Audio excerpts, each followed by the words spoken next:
Hi friends, మనం ఇప్పుడు SKG 37 తిమ్మనాయనిపాలెం Mudigubba మండలం సత్యసాయి జిల్లాలో ఉన్నాము. ఇది సైడ్ కొమ్మలు కట్ చేయడానికి ఇక్కడ మన సైట్లో పనిచేసే వాళ్ళు వాడే కత్తెర. అసలు దాదాపు ఇది 15 నెలలు అవుతుంది చెట్లు పెంచి. చెట్లలో స్ట్రెంత్ ఈ రకంగా ఉంది అనమాట. కత్తెరే మొద్దు పోతుందంట. దీంట్లో బలం ఎక్కువ.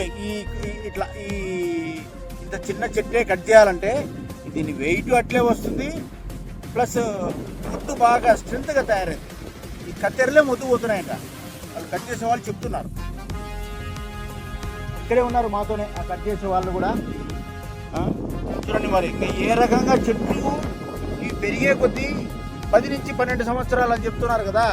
10 నుంచి 12 సంవత్సరాలే కాదు, దాదాపు ఇది 5 సంవత్సరాల వయసు వచ్చేసరి మొక్కకి మిషన్లు పెట్టి సైడ్ కొమ్మలు కట్ చేయాల్సిన పరిస్థితి వస్తుంది. ఇది ఉన్న విషయం చెప్పినాను. ఎవరైనా సాయి ప్రాపర్టీస్ గురించి చెడ్డగా ఎవరైనా చెప్పినారంటే ఛాలెంజ్గా తీసుకొని సాయి ప్రాపర్టీసే, జై సాయి ప్రాపర్టీస్, జై జై సాయి ప్రాపర్టీస్.